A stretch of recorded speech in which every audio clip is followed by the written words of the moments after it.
Okay,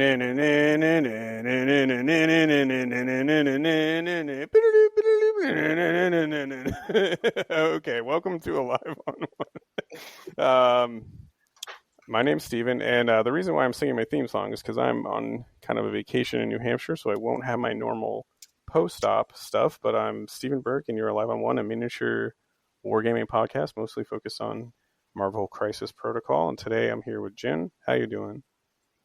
Hey Steven, how you doing? Lovely rendition of the. Thank you.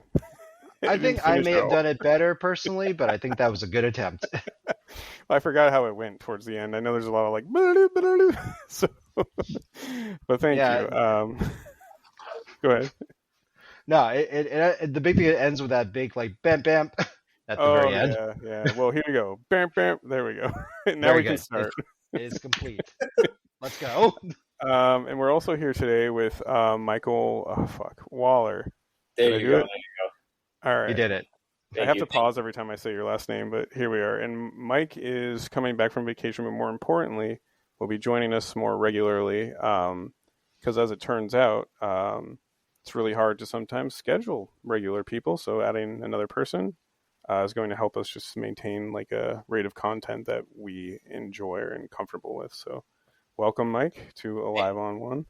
Thank you, guys. Thank you for having me as more a regular member. I look forward to it in the next coming weeks and to talk MCP all the time. You'll get our passwords so you can answer emails that don't come. So, you know. Oh, yeah.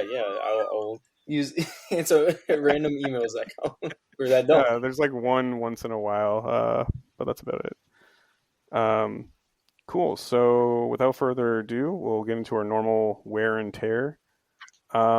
I actually have an Alive on One, and Kenny, one of our listeners and a good friend of mine,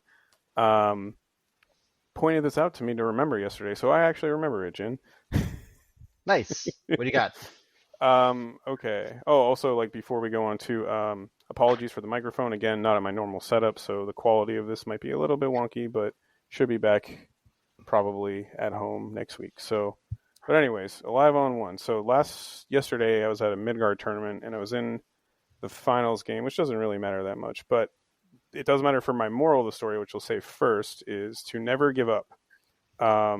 This is kind of a longer-winded one, but I guess I have like months of Alive on One stories to make up for. So we're tied at 7. My opponent and I are tied at 7. I'm playing against Convocation. I think that was like round 2 or 3. I can't honestly remember. I had a really bad round.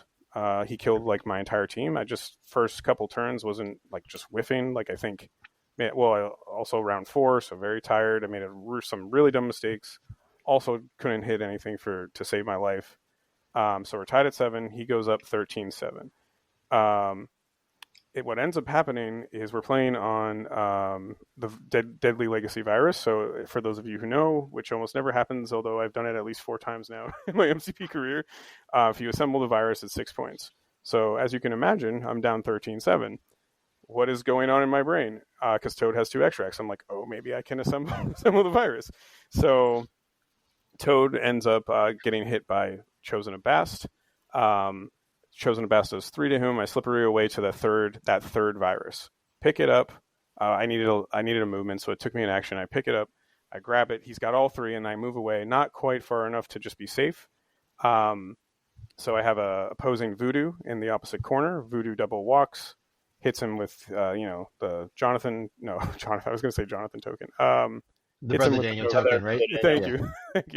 Hits him with the Brother Daniel. He has to drop him. Right? Cool. So Voodoo picks one up. He puts them in that kind of weird way where they're far apart, so you can't easily get them in an activation. So the following turn, Magic goes, and here's the Alive on One. Magic goes and survives an attack or 2 or something like that, is able to move, pick up both of them, and then kind of run away, but she runs away in a way where she's going to have to take 1 attack from Voodoo. She's on like 3 health or something. Voodoo comes in, moves, does 1 attack to her. She only has 2, remember, because Voodoo has 1. And she's left alive on 1, but scores me 2 points. So now we're at and I think I had flipped a bunch or something like that. I don't really remember, but basically it keeps him from scoring out. Following round, Voodoo kills Magic, picks up both of the extracts, And now he's got all 3. So now I'm like, oh fuck. So APOC comes over, ends up double tapping him, killing him, grabbing all 3. So now APOC's got all 3. There's only Wong and Sentinel Prime left that are relevant to this. Wong hits him twice. He has like 4 health left, or 3 or 4 health left. I don't remember exactly, but it's low for APOC. Wong double taps him, doesn't do anything, ends up healing him 1. And then his last activation is Sentinel Prime, who is too far away to double tap him, gets to move, pulls APOC closer so he can hit him for the first time, and hits him and doesn't do enough damage. Game ends with APOC dying from assimilating the virus and me scoring out at 21 to 15. Jesus, that was like Yo, let's go. It was crazy. I can't believe it came down to that. Dude, I've only ever assembled that thing like twice. I've done it about 4 times in tournament games. I've done it like once or twice, at least 2 times in tournament game. It's such a high, Mike. Like once you do it once, I've never done it in a tournament game. It's only been casual. Well, there we go. You got to do it. It is a ton of fun. That game in itself was really fun because it literally came down to who was holding all 3. And it takes a lot. It takes like It takes like 6 power to pick all 3 of them up. So if you want to do it naturally, it'll be 6 power altogether. Yeah, so that was crazy, but that's my 11-on-1 game for the foreseeable future. Thank you, Magic, for living, because it helped me like get that kind of edge to stay. It denied him points, gave me some stuff like that. But the more I've been playing the game and seeing Magic more, because playing against APOC and more convocation players, you have to respect her. Yeah. Her damage output can really be top notch. As War, it's nuts, but yeah. So, Mike, it looks like you got one here. Oh, so I was on vacation for almost a month. Yeah, welcome back. It was almost. Thank you. It was almost a month. I'm with my girlfriend to Europe. So I played my first MCB game in a while today. I played four. I said 5. I think before. 4. No, it was 4 games though. With Marge, we played on Mythicos. So the final game we played, all my characters kept getting alive on 1, and they just kept getting healed between Wong and the Riots. So we're playing Riots and Unexpected Guess, and I had Spec, Wong, Bill, and Miles all on one side of the Riot, with Strange, Hood, and her Wong. And Bill and Miles both, and Spec both had, all 3 were alive on 1. But over the course of the round, Wong healed 2 of them, and then he healed 2 off Bill, 2 off Miles, then another on Miles from the point, Bill on the point, then Bill went, healed 1 from himself, Spec went, healed 1 from himself, and then Hood exploded. It was just a crazy game. Basically, Bill and Miles both went down, but Spec was still alive, and Strange and Wong both had extracts, and they weren't didn't have any wounds on them. So because he was alive on 1, he ended up having 8 or 9 power. So he all webbed up to start, and then I threw Strange closer towards me, but into Wong. And Strange took a damage, and then Wong took 3 damage. Ooh. From that. And then I Spender Strange, dazing him because I ended up throwing the car at him. And then I Builder Wong and end up, I said dazed, but killed both of them because they were already on their injured side. And this is Sorcerer Supreme Strange. Killing both of them, having them drop the extract, and then Spec pick up the extract, and then Magic was too far to go get the other extract. And I ended up winning that game because of that, 16-14. Wow. Yeah. Nice. all because Spec didn't want to die. That is. And you're proxying him. Oh, Spectacular Spider-Man. Sorry. No, Spectacular Spider-Man. Yeah. No, I was proxying Spider-Man 29 and Spider-Ham all day today. Yeah, because we've seen Toad and Ben Riley. I have they're coming out soon. Yeah, I have now played, I think, almost 20 games with Miguel and at least over 10 games with Spider-Ham at this point. Damn. I can't wait for those models to come out already. Yeah. Yeah, it's nice to finally have a release date on those, so look forward to hopefully some official spoilers soon. Yeah, I don't know if they're backside. Right?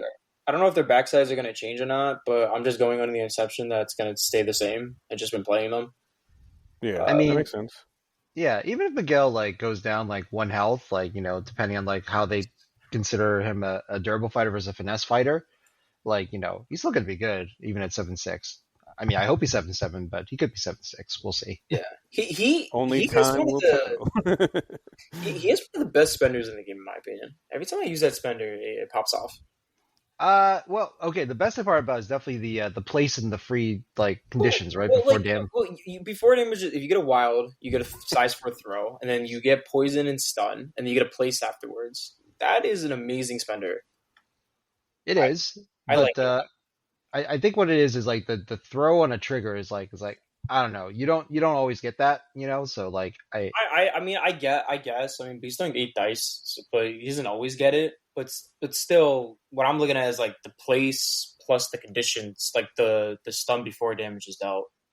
yeah. Is Anything that does stun before damage is dealt is insane, in my yeah, opinion. because Insane. he can get across the board. Yeah, he can spender, place off of one, and then web whip somebody farther away, place off of them, and then move medium if you want to. He can get really far up the board. Mm.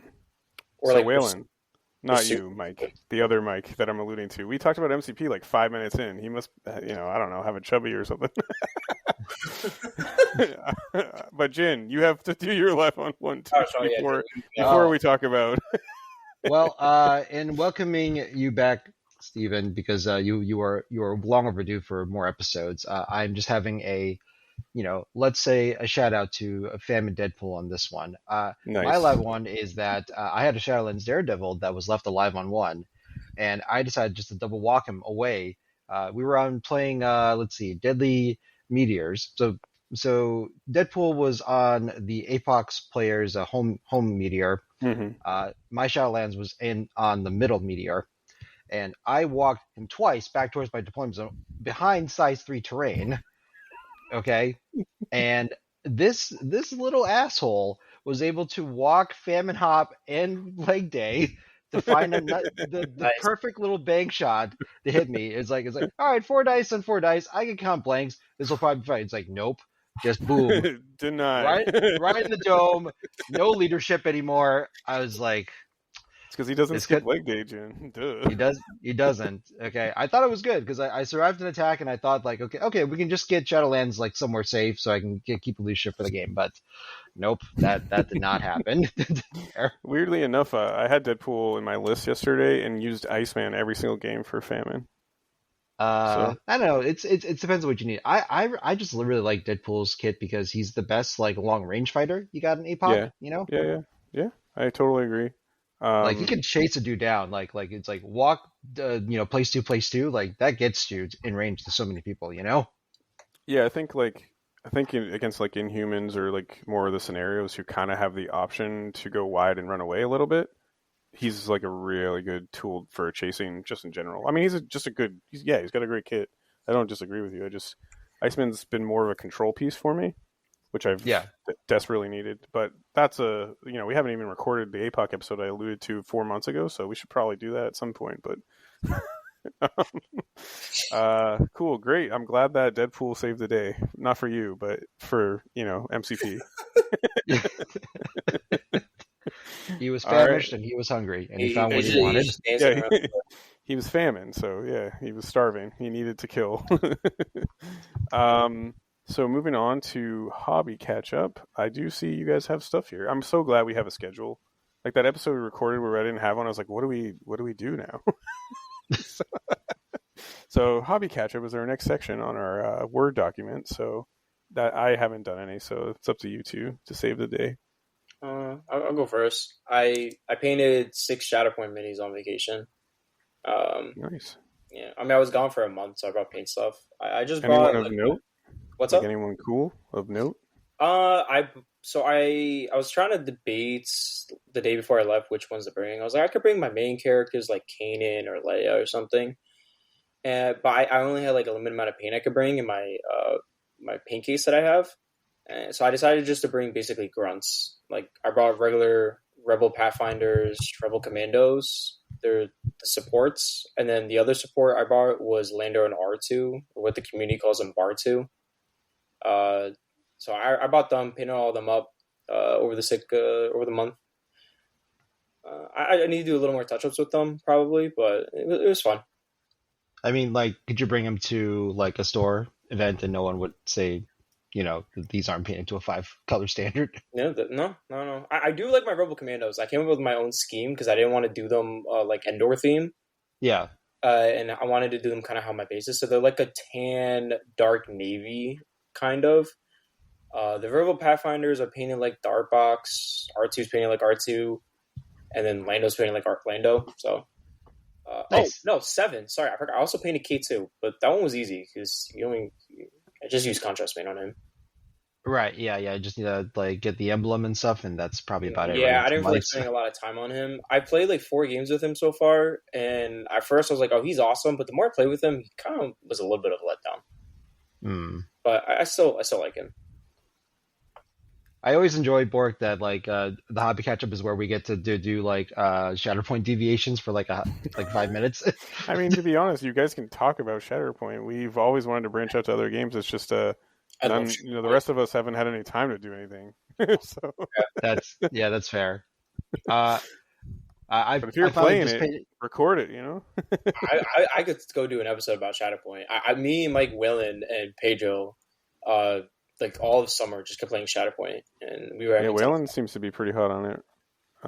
In general, it's a nice palate cleanser between Marvel, because like obviously like every one of us are, we're playing, to the best of our abilities in Marvel, and sometimes you just want a game that you feel like there's no stakes.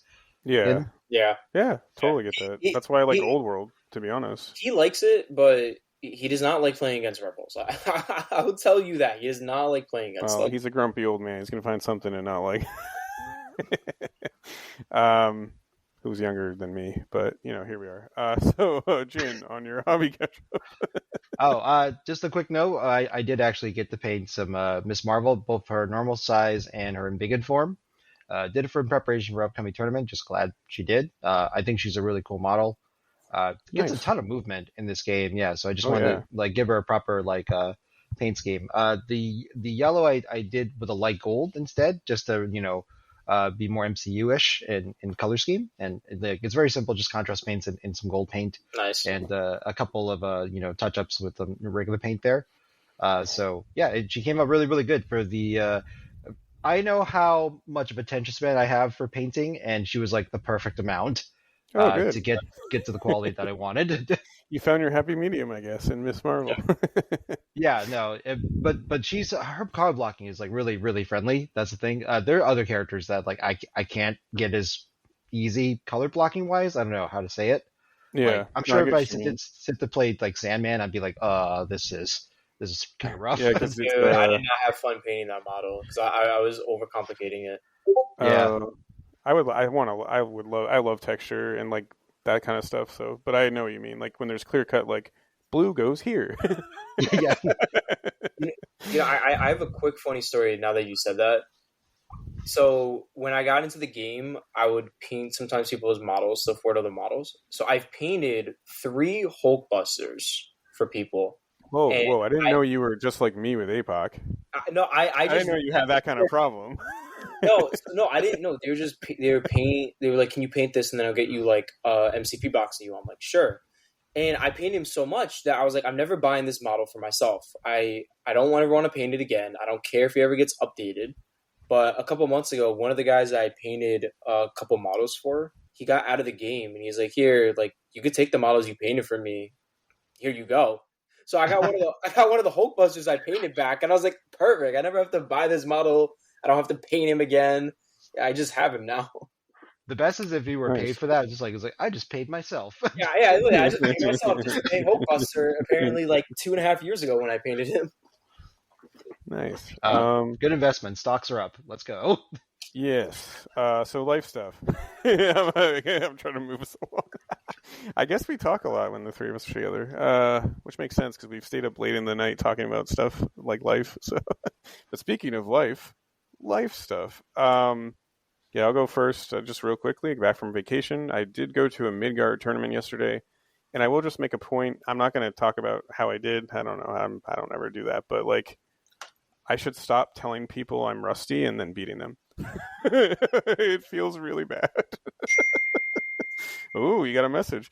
If that won't be in post up, unfortunately, but I played a practice game into Will on TTS, Will Castillo, and I kept being like, "Oh, I'm so rusty, I'm so bad." And now, like in retrospect, I was like, it can come across as a dick move to say that to people. Yeah. When But I you really say meant you're it. rusty, But I really meant it. Like legitimately, I mean, Jin and Mike, you both know. Like I've played maybe 2-3 games over the summer, maybe 4. Um, I wasn't not playing a lot, but yeah, no. In retrospect, I'm gonna like just stop doing that, even if I take a long break. I mean, I think maybe what it tells me is that only a couple games are needed for you to get shake off the rust, is what I'm Yeah, seeing here. yeah. That's a good. That's a good. You should be PR, Jin. That's a good spin. But yeah, no, I played at a Midgard tournament over the weekend. Had a great time. Got APOC back on the table. It was good times. Like played some really intense, very tight. I think most of my games were like 2 points, difference. So, and one of them went like tie. I played Andy. Andy. Man, I'm blanking on his last name for some reason, and I know it. Was it? Yeah, Mr. Twitty. I Twitty? played Twitty. Yeah, and we tied. So we like both were about to score out. Ended. I think we were tied at 15. Then we tied again at like 18 or 19, and then finally that last round was like, us breaking a tie. So it was a great game with him too. So convocation. I'm glad too. Like I guess like life. This I know I'm talking about MCP, but like I don't have a ton of reps into convocation in general. So like most of the time when I play into them, I'm like, what do they do again? I know the one time I played you with them, you were confused on what they did. Yeah, well, I finally figured out what they do. So, so all in all, that was a great weekend just for that reason. So when I see them on the table, I'm not like, and once you kind of understand Ironbound books and their leadership, you kind of get the gist of, and Strange's like insane amount of rerolls and where he never dies. You kind of get the gist of it. But I will say just a fun highlight against Andy. I did 3 one-shots in one turn, 2 with APOC, 1 with Iceman. I one-shotted, and they're tough characters, so this is impressive. I one-shotted Dr. Voodoo, then proceeded to one-shot Imkantu, then Iceman one-shotted Wong. What? Wait, you one-shotted Imkantu? Yeah. Without any, I think I may have had a reroll or something, maybe. I don't remember, but I didn't like do anything special. I just Wait. really What character did that? APOC himself. Oh my gosh. Yeah. I mean, So, 7 dice, with energy, like it's not impossible to do I that. know. I was thinking like a physical or like mystic or something, but you do have to roll 6 successes on 7 dice, but to get through his DR. But yeah, it was fun. Jin? Life stuff. Yeah. So not much. Just the recent update is that I finally bought my ticket to Copenhagen, so that'll be good. So it looks like it's going to be a red eye. So I'm going to fly out Sunday night. Let's try to stay up, and then we're going to land like 7 a.m. in the morning on Monday. Is what the plan looks like. Oh damn. Yeah. Well, so good luck. Yeah. So it'll be interesting. Yeah. So now we're just in the midst of trying to plan out the trip, because we have some days before the actual tournament. So it'd be nice to visit some spots around Copenhagen and stuff like that. So. Oh, absolutely. You're going with your girlfriend? Yep. Oh, should be a nice. good time. Yeah, so one of the reasons I want to go a couple days is so that we have some time to actually like check some stuff together. So Nice. we haven't had a proper vacation like a long time, I feel. So this is pretty long overdue. Cool. That's great actually for you. That'll be a lot of fun. Yeah, what about you guys? Well, I talked about my life. So Mike, you just got back from like 3,000 months or something. Yeah, I was on vacation for exactly 29 days. Wow. So almost a month. I went to every year I go to Europe with my girlfriend because her and her family are from Portugal. So we went to Portugal, and then we also went to Sardinia and Italy. And that's really it. The first time we went to like 4 countries, but this time it was just mainly staying in Portugal and explored Portugal even more. Like we went to spots she took me to spots I haven't been to last time I went. Yeah, that was a really good time. Schedule my classes for school. I am doing 6 classes this semester. That will be fun, but I got the times that I wanted. So most days I finish around 2 or 3 o'clock, and I only have to go into go into school 3 times a week. So it's not that bad. Oh, that's pretty good, actually. Yeah. Yeah. Are they 3 credits each? So it's like 3 hours per, or there's some of them like smaller than that? 5 or 3. One of them is 4. Oh shit. Yeah. Technically, I'm doing 7 classes, but the 7th class, my first semester at the university I go to now, I forgot to take a transfer class, so I have to get that done. I was like, I'll just do that this semester because, from what my friends told me, you literally just go there and do nothing for an hour once a week. So I'm like, whatever, I'll just do that now. Technically it's 7, but yeah. And then I guess the only other thing, I'm starting to meal prep. So I was meal prepping all day today for the week. I made my lunches. I made like ginger shots, overnight oats for the week. Yeah, that's really it. Wow. Yeah, I'm trying to, He's growing up. I'm trying to not spend Big boy pants. Yeah, Back from Europe. Yeah, I'm not trying to, dude. I spent so much money on clothes there, but it was worth it. Yeah. But I'm trying to like, I want to take care of my body a little bit more. so Yeah. I'm like, also my wallet too. I would like to take care of my wallet. Well, you've talked to me about your caffeine stuff, and I've been like, oh, that seems like a little excessive. Yeah, I've been cutting that back too. I instead of drinking like 4 or 5 espressos a day, I'm cutting it back to minimum 2. Nice. I've only had 1 today, and I have a headache because of it, but it's just because I'm having withdrawals. So I'm trying to like get over it. Yeah, I got you. Well, good. I'm glad you're back. You had a rough summer. I had a rough summer, and now we can play MCP. So speaking of playing MCP, see, when I have a little outline, I can transition like that. So upcoming events. There's a champion draft September 6th at Crossroads. I'll kind of crank through these, but Jin, you have some here that if you want to talk about, just interrupt me. Champion draft September 6th, Crossroads for our main people. We talked about it before. There's a Longshanks event, but it's like a little bit different, and you kind of draft your list, or everyone drafts them, or something like that. So, but it should be a good time, and that would be like a week from when this launches. And then Jin Top Deck Games Tournament, September 7th. I'm not sure what that is. Oh, No. I put that one. Yep. Oh, okay. Whoever put these can just jump in. Yeah, I that's the only one I put. I put that because I'm going to that one, so I thought I should shout that out. If anyone is in the Jersey area, it's South of Jersey by Camden, I believe, or like Trenton area, something around there. Oh, okay. I actually know what that is. Cool. Yeah, if anyone wants to go, like it's September 7th on a Sunday, seems like a good time. I think there's only about 6 people who signed up. I'm going. I haven't been in a tournament since Squaggles, so I really want to get back into but dude, game. That was me this weekend as well. Yeah. That was my first one I'm since going. Squaggles. Yep. But if anybody's in New Jersey or PA area and they want to come for the day, I think it's going to be a good time. I've been to Top Deck before. The store is massive. I've never seen a game store that big before. The cards, miniatures, board games, Lego sets. It's a candy shop for hobby stuff. It's kind of crazy. The paints. It's a very big store. Yeah, so Nice. even if you just go and check it out, that'll be like 3 days from this release. And then we do have 2 from Jin. I'm guessing they're in your area. So we have, Red Seal's in Jersey, isn't it? Yeah, so I believe Will, unless I'm mistaken, I think he mentioned that the Red Seal is supposed to have a tournament on the 20th.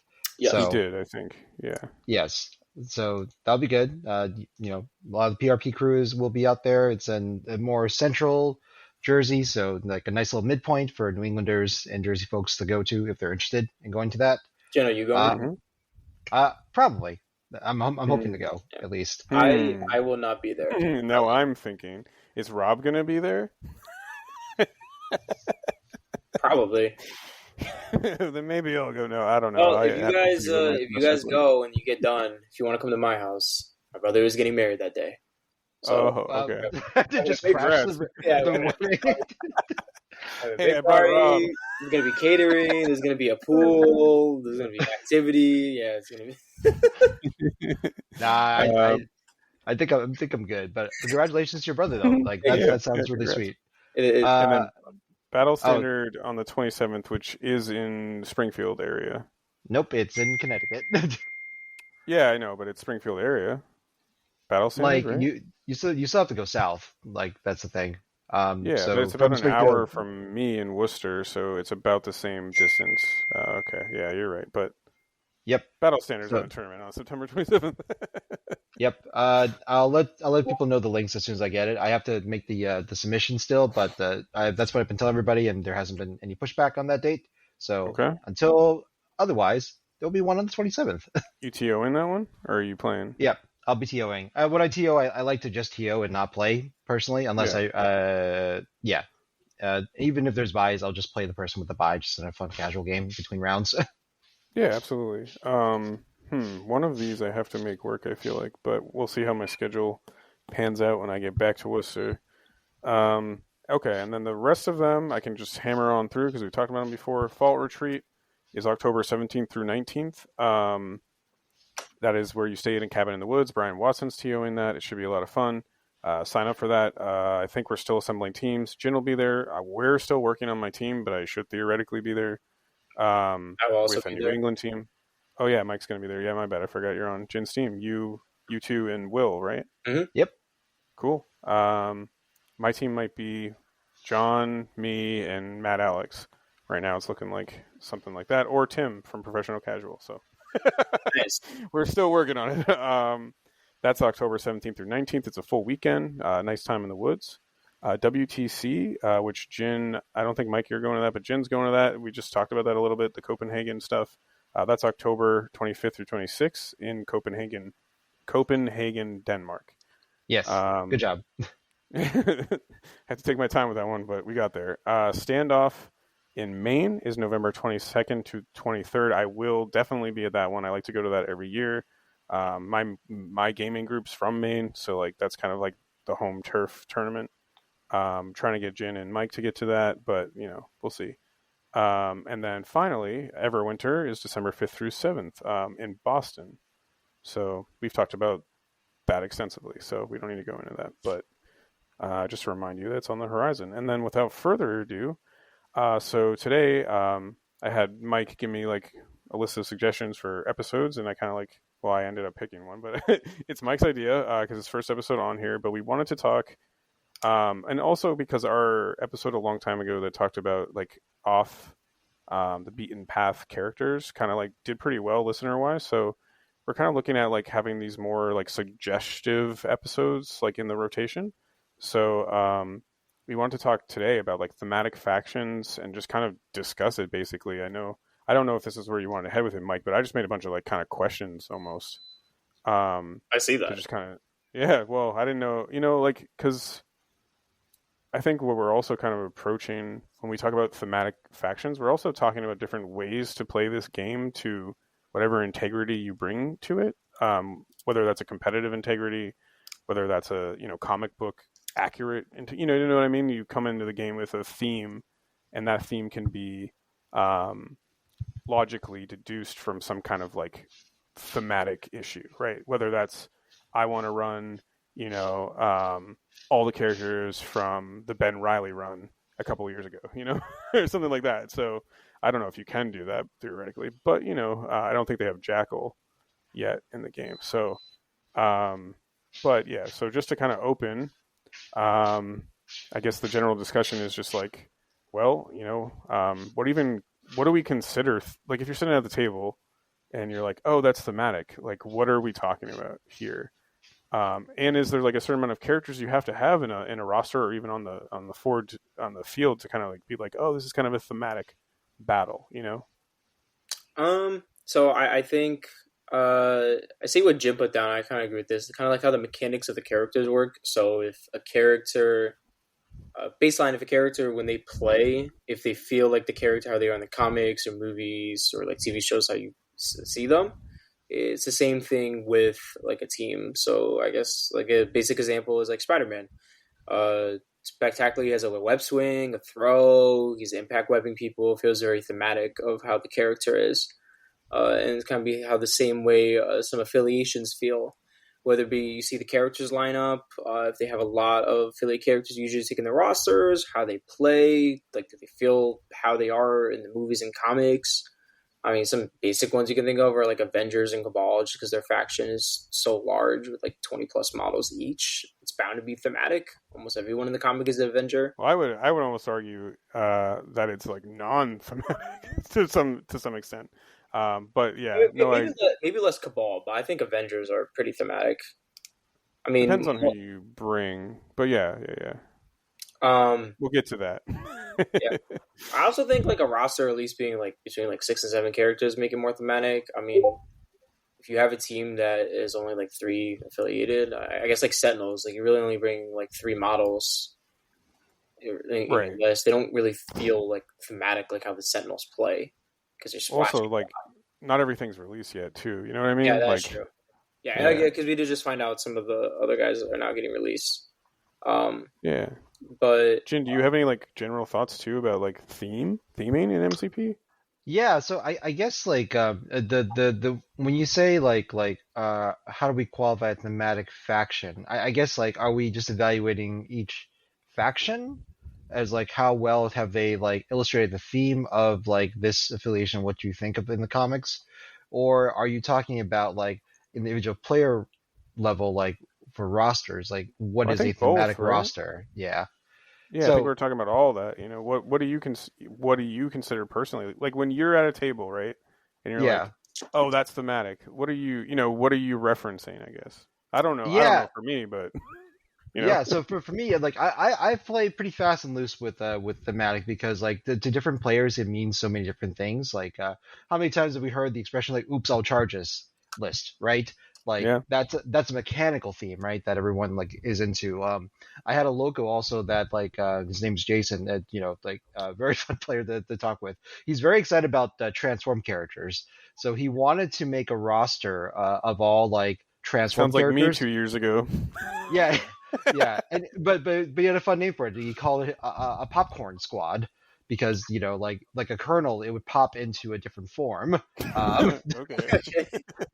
So I was like, I thought it was really cute. Like it was like oh that's cool. Like, and he was very excited about that. And like I like that sort of stuff is engaging players in a way that's like, oh, they want to make a list around mechanic.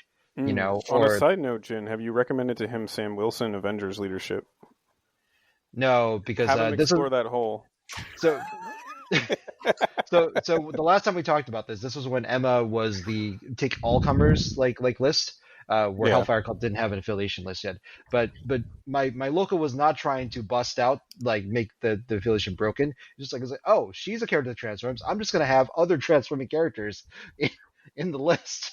Oh, and absolutely.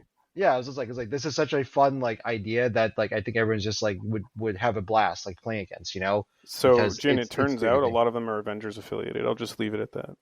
Yes, they are. Yes, they are. It's like almost like I've looked into this before. But that's great.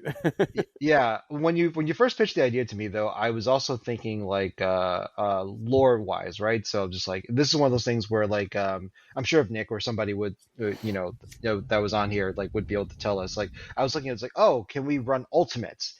Can I run the like this universe's Avengers basically, or can I? Oh yeah.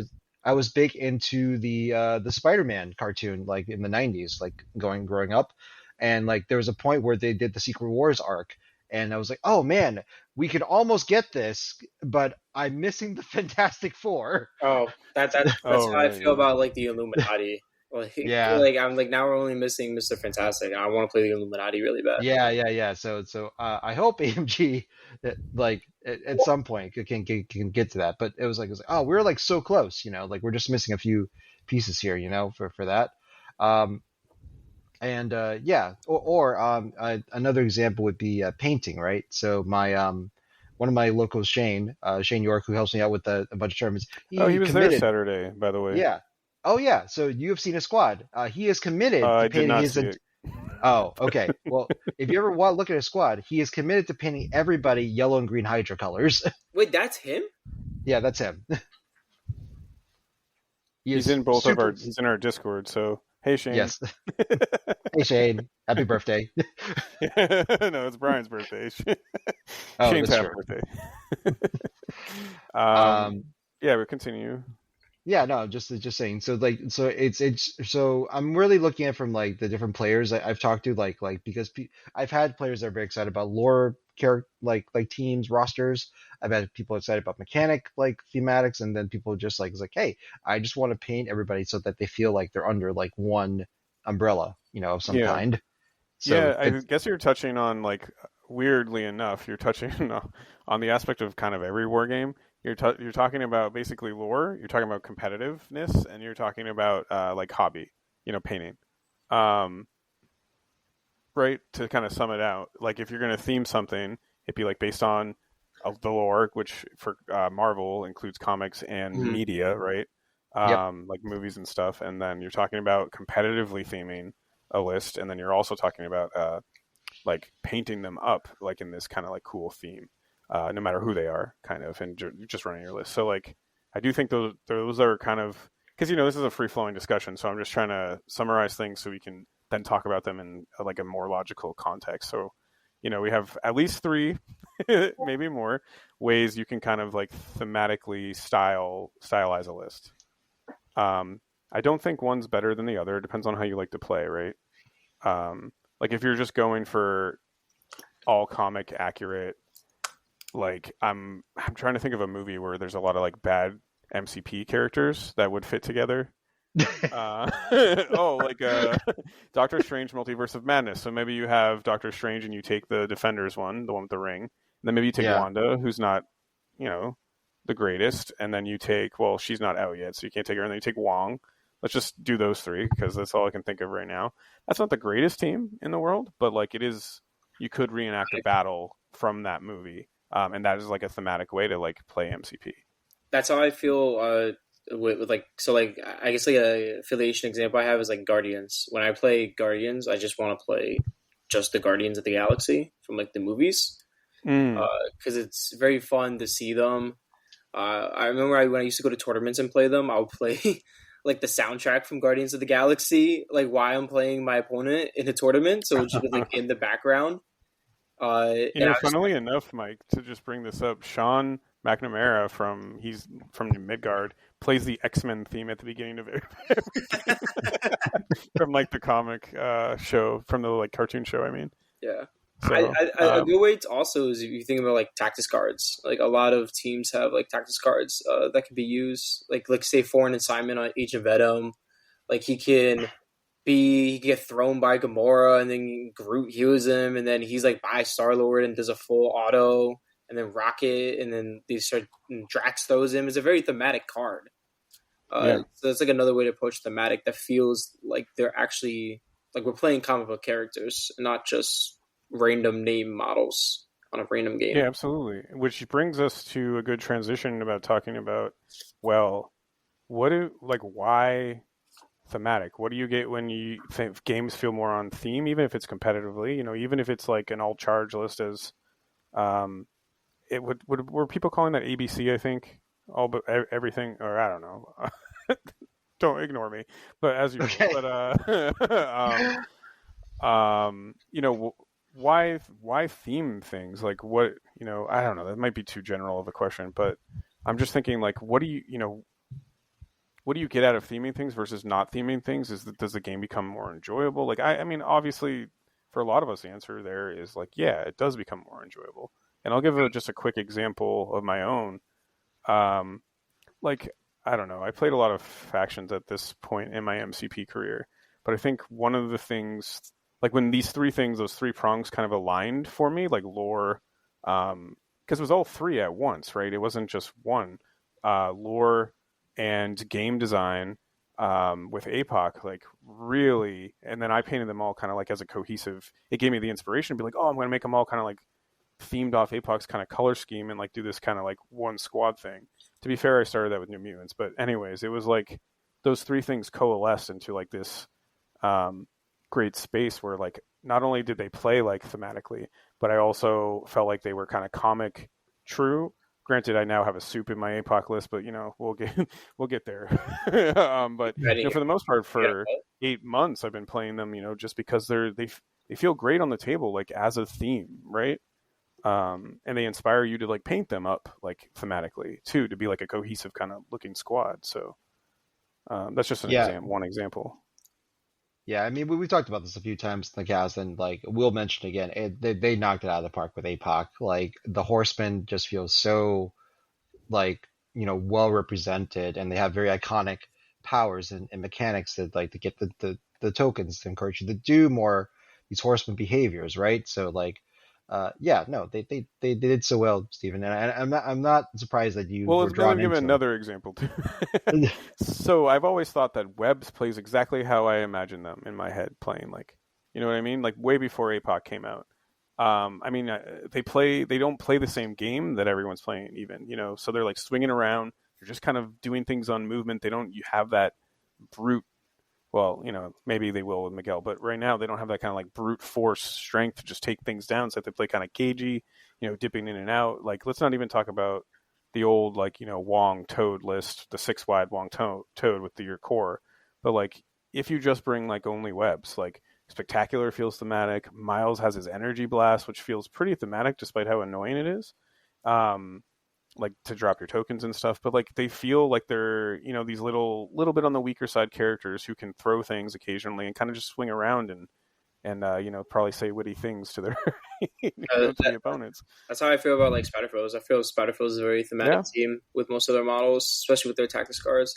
They just feel the hatred of Spider-Man basically. Especially with some of the characters, they're pretty good at Green Goblin because he's got arch nemesis. He's good at Spider-Man. Green Goblin, Venom's decent, Carnage is decent. The Trap House can easily get them with the chip damage. With Surprise Webhead or custom upgrades, Kraven can go ham. Lizard feels like a brute force. Rhino feels like a dumb idiot. Every time I put Rhino on the table when he's stampeding and then throwing something and just throwing 5 dice and then like 7 dice, he feels there's like a big dumb idiot on the board, and it's awesome, and I love that. And they're just a very thematic team. A lot of them all, except for Vulture, but they're great. You can't win them all, Mike. What? Yeah, you can't win them all. There's too many characters. Honestly, Vulture should just either A, be a 2-threat, or B, be a long mover on a small base. Yeah. But I guess I'll open this up to you two as well. Like, what, in your own personal life, personal life, in your personal MCP life, why do you think, the why here, why do you think theme's important? Like, why do you think our listeners should maybe think about the game sometimes differently based on theme? Because, we go to a lot of tournaments between the three of us in general. So yeah, maybe we're more competitively minded, but like we have casual game nights with our friends where we bring stuff that is not really, tweaked up. I know that. I know, Mike, you do that. I know I do that. I know Jin sometimes does that when you ask him. I do that, and then somehow I always just end up playing Webs. Like, I'll play one game with something else, and then just go back to Webs. Why do you think it's important? Yeah, I guess for me, so I got into the game. I was at my local store, Mythicos in New Jersey, and I only played Star Wars Legion when I first got into miniature games, and I've always wanted to play a Marvel game. And no one else wanted to play it. And then this other guy, ironically named Mike, was like, "Hey, I'm doing a demo game this week. You want to come?" I was like, I guess, but I only want to play Spider-Man because Spider-Man has always been one of my favorites since I was a kid, especially Miles Morales. He's like, "I have Miles, Gwen, Venom, and Peter Parker." I was like, "I'm sold." Played a game, loved it, went to the back, bought the Lizard and Kraven box and the Miles and Gwen and the Black Cat and Amazing Spider-Man. And that's the stuff I started with because I played the characters that made me fall in love with the game and made me fall in love with Marvel and learn how they play. And then you eventually branch off from there. And then you learn how to make their roster competitive. And when I first got into the game, wasn't really into the competitive scene. The models felt very thematic. I was like, "Oh, this is awesome. I'm going to witty banter you. I'm going to web swing and run away like a wimp while I'm play Spider-Foes," because there was only Green Goblin at the time. and I'm just gonna like roll buckets of dice and like try to kill you and stuff. So that's like for me, like when it's like the thematic part. I feel like that's how a lot of people get into the game, because they want to play the characters that they love. Yeah, and Jin, you might have a different take on this, so let's hear your thoughts. Okay. So I would say that part of the reason that I think and AMG is always kind of like seem to bat for this is that they want to nail theme hopefully first in the characters. It's not always 100%, but more often than not, I feel like what I know through osmosis about a character, usually like their powers are usually represented like pretty well. Like not to rehash too much of what Mike's said, but I will say that playing Web Warriors as because that's also was coincidentally my first faction. Because everyone loves Spider-Man. He's just like so well known. The fact that the game, at least starting out, it really felt like you were kind of just behind points until you're suddenly not. Given the pace of the all webbed up turn and then like the steals that are online, I'm just like, it's like I could be down to like one or two models, but then suddenly I'm winning on round 4. I'm just like, I don't know how that happened, but here we are, and it felt so much like any of the movies or comics or the TV shows that you see, like Peter Parker and Miles just like pulling it through like the very last second. So like when there are games like that, it really feels like it's like this feels like a good superhero like conflict game. Um, so in that sense, like I think Marvel like tends to like do it pretty well. Like the missions and everything, like the fact that the game is designed that you want to like constantly be in it, and it's always kind of a struggle and surprises just could happen. And like I can't gush enough about like why this is like the game that keeps me interested is because I feel like it's never quite over, right? Just like in your first story, right, Bork? Yeah, yeah, no, I mean, yeah, I mean, we keep coming back to it for a reason, I think. And it also, I mean, there's a lot of things that outside theme that also, like it's a short game, things like that are also like very prevalent for why you return to it. But I think for sure one of the biggest things is like at some level, all of us have, most people, if unless you never watch any movies, have seen a Marvel film, right? Yeah, Or one of the franchises. So, and a lot of us grew up with that. Like Spider-Man with Tobey Maguire came out. I don't know. I was really young when that came out. And so you see Pete and Green Goblin go at it in that first movie, and whether or not you read comics, like we all have that kind of exposure to it. And it is nice to see them on the table, but then the things that like go above and beyond, like are the like as you've mentioned, is like the game mechanics theme. Even if you're not super competitive about it, the fact that the characters, for the most part, feel like they're corresponding. The characters on the table feel like the corresponding characters on the from the media is like super important, and I think it's something AMG continually nails down. And like you said, it's never solved. Like I'm just looking at Cyclops' card right now, and like it's super thematic. Like because I'm just picturing some of the shows where like he puts his hand to his temple, he's like blasting people, and if he's not killing them, he's like blowing them away, and has that on. That's kind of like built into his optic blast, the push. And even that just imagery, the fact that you can do that just by reading like one simple rule. I mean, there's like too many words on his card to be fair, but it's a testament to like how well AMG is tying in some of these themes and how important it actually is in a game. Because we're talking right now just about the context of MCP, but like I'm just thinking about like Warhammer 40K has like a huge, massive lore base. Like there's 100 books maybe plus written about that kind of setting. And one of the biggest complaints from the players is like how they release models and the rules never quite capture what they can actually do. Like, for example, 3 Marines are supposed to be able to like launch down to a planet and like keep it compliant, but then in the game they can die from like 10 little demons or something, or 10 guardsmen, right. Yeah, it's like here's a little squad of nurglings, and they'll just like tie them up for like done. uh But that's super important in a game, I think, because I do think when I was playing 40K, it was a big gap. I played it like strictly competitively and then read the books, and they didn't feel ever like they met. Maybe once in a long while when I was playing when they came out with the Crusade system, it got a little bit better, but even then it was like there was always this discrepancy between, well, I'm playing 40K, meaning it's just the numbers and these models are representative of a stat line, versus I'm reading this setting. Yeah. And I think to Marvel's credit, like I think sometimes people have complained that it's like XY X-Men should be an Omega level mutant. Why aren't they like a 9-thread model? You know? Like Yeah. and that I understand, but like at the same time, like, well, do they at least do at least one thing that you feel is evocative of the character, right? And I would Yeah. say 9 times out of 10, like there's something on that card that's like, this makes Storm feel like Storm. This is And nine Iceman times feels out like of 10, Iceman. there's more than one thing. You know what I Yeah. mean? Like, Well, so I think for the most part. Oh, go ahead, Mike. I was gonna say, to like go off of that, what the good thing is of having characters having different iterations of them is you can interpret them as being different times in their lives. So if you look at Peter Parker, there's 3 Peter Parkers. How I read their cards differently is the 3-thread Peter Parker, even though objectively he is the best out of them. It's like when he's a teenager, and then the 4th threat is when he's like in college, and then the Amazing is like when he's an adult, kind of. The 4th threat isn't real, and then Yeah, I know, but that's how I always interpret it. Where you can look at characters when you're like, oh, like the mutants being a big example, like Iceman or like Storm. Well, maybe this is like they're not there yet, basically.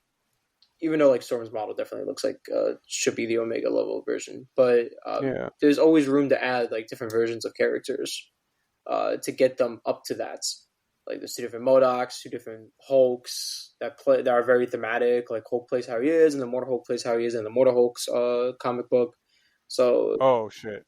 Oh my god! You said there's 2 different Hulks. I was like, there's only one Hulk. No. We still got the big green, 2 big green giants. Oh yeah. Yeah, and then you got like you got Logan, so you got like Wolverine, and then you got Logan. So you interpret them as like and Weapon X now too. Yeah, Weapon X. There's just 2 different versions of in their lives when they are, and they play different. And as we are different. As you get older and you get more life experience. The same thing with the characters in Marvel. Yeah. And absolutely. at the same time too, it also could just be just different points of their lives. Like, what is their focus, right? Mm-hmm. So, like, I love Logan as an example because, like, the 3-threat obviously, like, he's just gone through a ton of stuff and he's just a wilding out like killing machine. Like, especially under Dormammu's leadership. Right.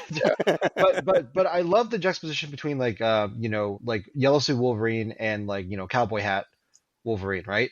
Because like one's like trying his best to play on a team and just be like that, the whirling dervish, like to take hits and just go in, right? Whereas the other one is more like a flanker. He's a hunter. He wants to be on his own because he doesn't want it like to involve any of his friends, but he's just trying to get whatever he needs done, right? Like on his own. I hope they make Old Man Logan at some point too on a random tangent because he'd be like as a control piece. That'd be hilarious. He just sits back and buffs or I guess like more actual scenario is like he sits back and like buffs people. Like hands out, like I don't know, rerolls or some shit. I don't know, like bleed or something. But that'd be kind of cool. Anyways, go ahead, Jen.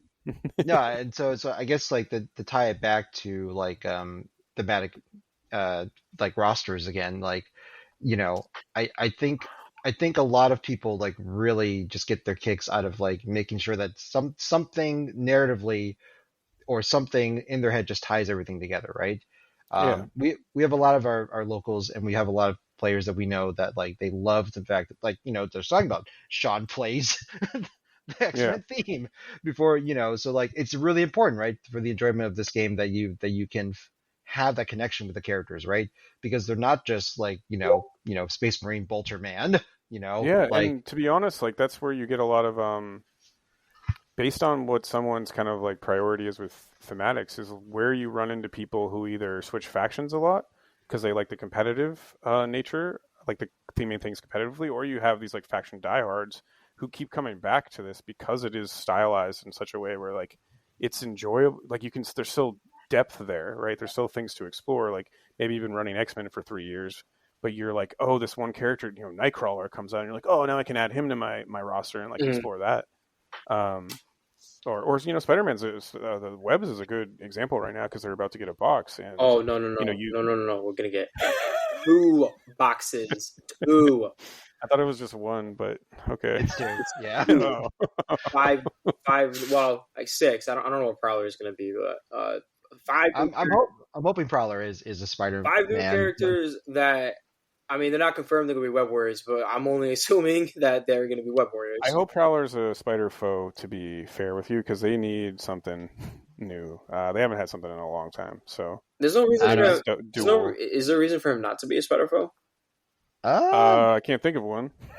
I'm not particularly sure. I just assume that he's definitely going to be Criminal Syndicate because he literally is a burglar first and foremost. That is true. Yeah, and also from the Spider-Verse. Yeah, he probably. Yeah, Black Cat's a burglar and she's criminal, so he must be.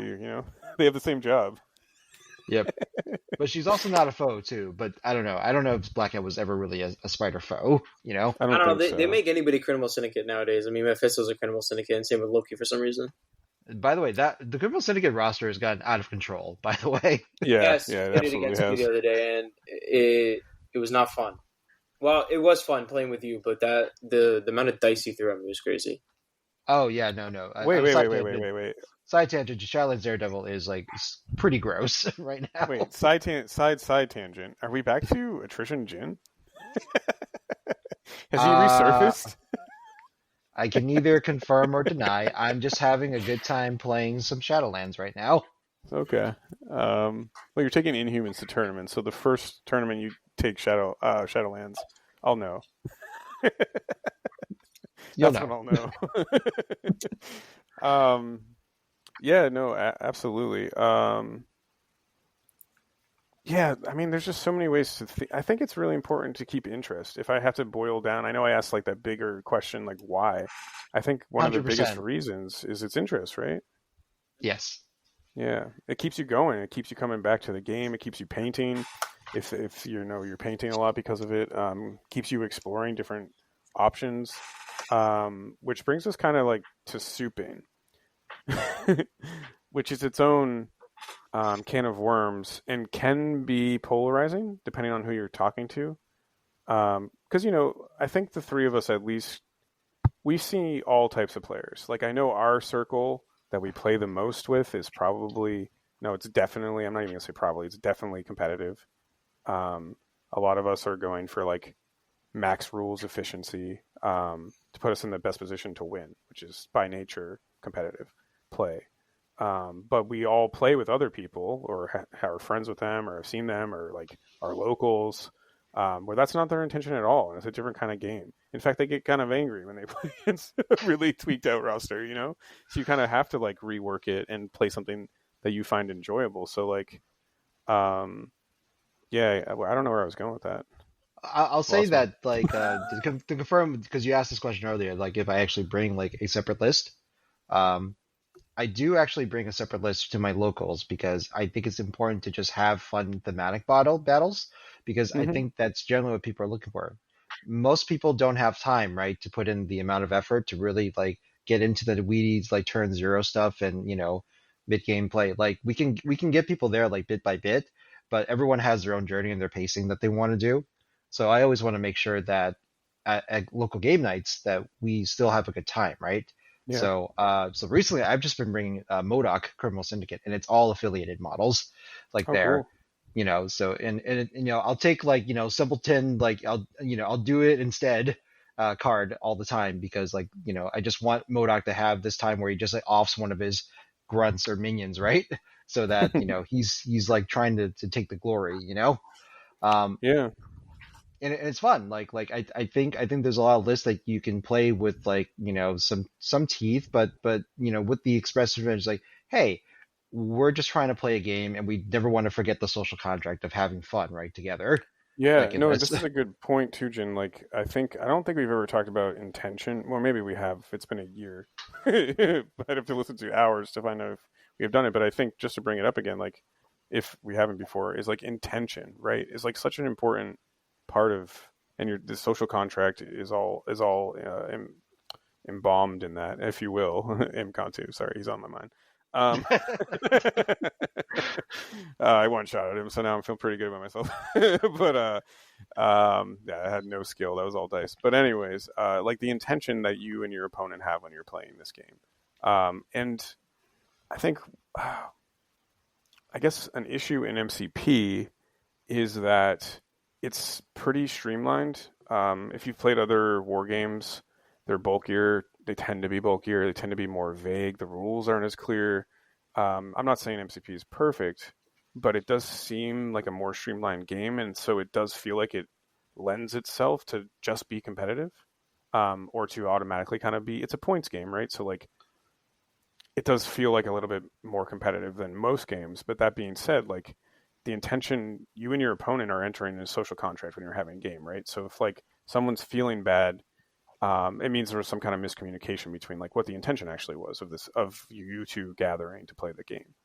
Right. It's like, what kind of game did we agree to play, right? And Yeah. like that's the first question you should always ask your opponent. It's like, hey, what kind of like evening are we looking for here, right?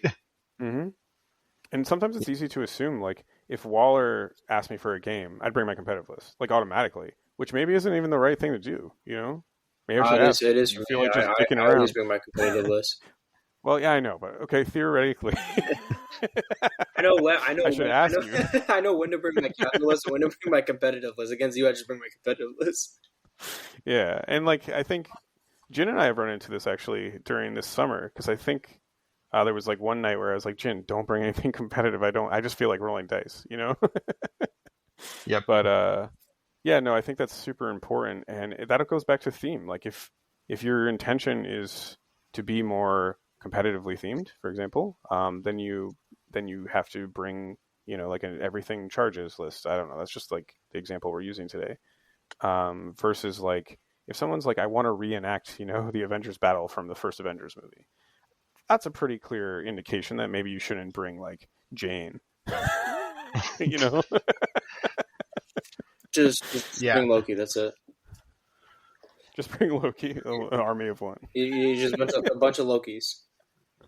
Well, there are 2 now, so you could have a squad of. You could have a 9 threat. Maybe 10 if you want to break the alien scroll with the gems. So I mean, but it's interesting because, like, you know, just because you bring a thematic roster, right, doesn't necessarily mean that it doesn't have like the chops to, like, you know, like do well, right, in any sort of, like, you know, like play setting. Like, even if you're just like taking the first Avengers movie, like if you take everybody that assembled in that opening scene, squad. It's not a bad squad. Like you know, you could absolutely play, like, you know, like Thor, you know, like Iron Man, Hawkeye, like, you know, Black Widow, the Hulk, the you know, Captain America, like to a very competent level, like from that, and still feel relatively on theme, right? Plus, so you have access to Helios, so yeah, you know, you didn't use it during the movie, but it's fine. Well, they have a Hulk, so Hulk's already like a really good model anyway. So. But yeah, continue. Yeah, I mean, in the sense that like there's a difference between like it's like, you know, we can always, the thing I like to talk about people when they're making a roster is like, what are the limitations we're putting on this roster, right? So like, it could be by, you know, what models you own and will own.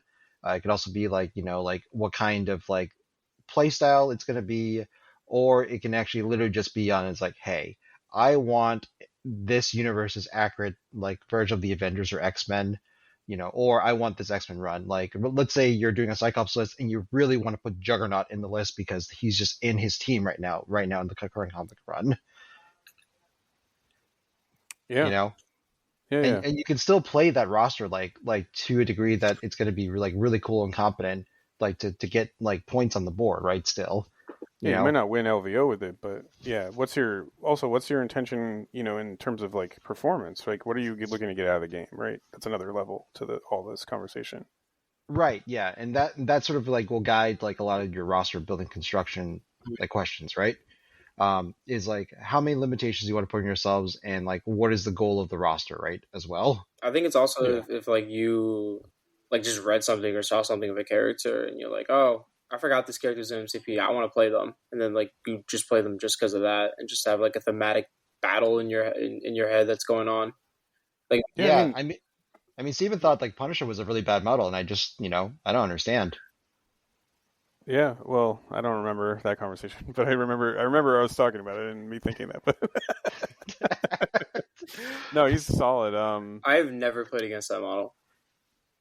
Me neither, but Yeah, but I look at that card, I'm just like, it's like I don't hate anything that's on this card, and maybe it's just one of those things where like it's like yes, he's like this third or fourth pick, right, of this someone who's in defenders of the same slot mechanic, from right? a competitive intention, yes. Yes, but people love Punisher, and do. that should not stop you from trying him out if you love this character, right? All right, let me look at this. Maybe he goes in my APOC now. But speaking of non-thematic, but anyway, yeah, absolutely. No, I think that's a really good way to put it too, Jin. And like I've always appreciated and not appreciated the way that you when like I send you a list or something or talk about it. Yeah. Sorry. Auto rapid fire range 4, Mike. Yeah, like he's gonna range 4. Boom. I don't like that. Make it range 4. Oh, that's what you're. Sorry. Continue. Oh, okay. I don't know where I was going with that. Besides the fact that like I really like framing it that way, Jin. When you're thinking about a list, like think about limitations, and what you're hoping to. So limitations and intentions, right? Yeah, limitations and intentions, and I think that does a lot to help guide the list. Even before we get into like very like specific like turn 0 list building, like minutia. It's funny because I used to send you a lot of lists, and now I like don't. Well, because like every time you send me, it's like, Steven, it's one character. What are you trying to do? Like when people send me a list and then they give me no instructions, like here's a list. What do you think? And I'm just like, okay, can I get a little bit of guidance, please? Like, yeah, I'm not very good at that part of it. I appreciate that people think like it's like oh, Jin can just analyze this like very quickly. It's like I don't, guys. I am so goddamn lost when you send me a list with no instructions. Now I'm just gonna send you lists of just like Punisher with like recal. And you'll be like, what?